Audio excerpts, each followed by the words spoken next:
Assalamualaikum warahmatullahi wabarakatuh. Perkenalkan, nama saya Artika Duandini dari 11 TKJ 4. Saya ingin mengerjakan tugas video Pak Bambang. Soal pertama, baca dan cermati artikel tentang standar jaringan nirkabel dari berbagai sumber yang relevan dan dengan baik. Jawabannya, IEEE 802.11 adalah standar yang dibuat pada tahun 1997. Wi-Fi dengan standar ini mendukung kecepatan maksimum sampai 54 megabit per detik Mbps. Saat blok ini dirilis, standar ini sudah tidak digunakan dan tidak lagi mendukung perangkat yang ada saat ini.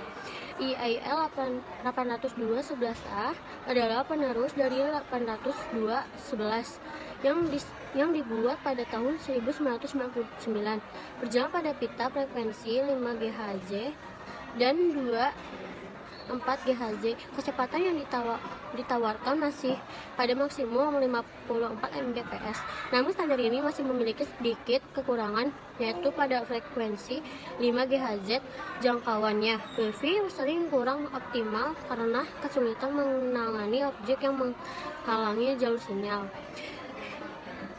IEEE 802.11b. Standar Wi-Fi ini juga dibuat pada tahun 1999 dengan menggunakan pita frekuensi 24 GHz. Namun standar ini hanya menawarkan kecepatan maksimum 11 Mbps. IEEE 802.11g dibuat pada tahun 2003 dan menggunakan pita frekuensi 24 GHz. Meski memakai pita frekuensi tersebut, standar Wi-Fi ini mampu menunjang kecepatan di atas sampai 54 Mbps. Alih-alih hanya 11 Mbps seperti 802.11b. IEEE 802.11n diperkenalkan pada tahun 2009 dan menggunakan pita frekuensi 24 GHz serta 5 GHz. Standar Wi-Fi ini juga mendukung menggunakan multi channel di mana setiap kanalnya menawarkan kecepatan data maksimum 150 Mbps. IEEE 802.11ac merupakan standar Wi-Fi yang banyak ditemukan saat ini. Standar ini dibuat pada tahun 2014 dengan kecepatan data maksimum hingga 1300 Mbps. Standar 811ac juga mendukung MIMO, yaitu saluran siaran Wi-Fi tambahan untuk frekuensi 5 GHz dan dukungan lebih banyak antena untuk satu router.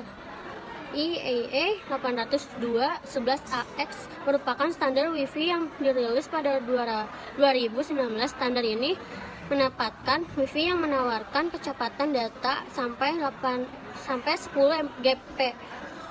Gbps atau 30-40% lebih cepat dibanding 802.11ac. Selain itu, standar 802.11ax juga akan meningkatkan kapasitas jaringan MIMO yang ditingkatkan serta memungkinkan transfer data yang lebih simultan.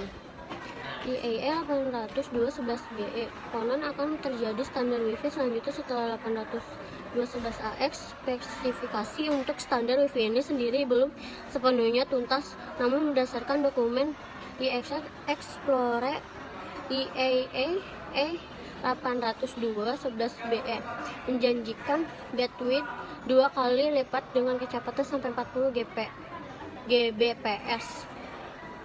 Soal kedua, kumpulkan berbagai informasi tentang bagaimana menganalisis kelebihan dan kekurangan sebagai standar jaringan nirkabel. Jawabannya, IEEE 802.11 kelebihan memulai perkembangan teknologi Wi-Fi meskipun tidak lagi digunakan pada perangkat saat ini. Kekurangan kecepatan yang relatif rendah maksimum 54 Mbps rentan terhadap interferensi. IEEE 802.11a kelebihan menawarkan kecepatan yang sama dengan 802.11 tetapi pada frekuensi 5 GHz yang lebih jarang digunakan, mengurangi interferensi. Kekurangan jangkauan terbatas pada frekuensi 5 GHz kurang kompatibel dengan perangkat lama yang hanya mendukung 4 GHz. IEEE 802.11b kelebihan penyediaan konektivitas konektivitas nirkabel walaupun dengan kecepatan yang terbatas. Kekurangan kecepatan transfer data rendah maksimum 9 Mbps rentan terhadap intervensi. IEEE 802.11g kelebihan menggabungkan kecepatan tinggal 802.11a dengan frekuensi 24 GHz yang umum digunakan. Kekurangan tetap memiliki jangkauan terbatas dan rentan terhadap interferensi di pita frekuensi yang padat. IEEE 811n kelebihan meningkatkan kecepatan dan jangkauan dengan dukungan multi-channel dan teknologi MIMO.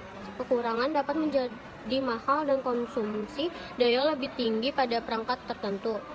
IEEE 802 yang lebih tinggi hingga 1300 Mbps. Dukungan MIMO dan jangkauan yang baik. Kekurangan memerlukan perangkat yang sesuai untuk mendapatkan manfaat penuh. Bisa lebih mahal.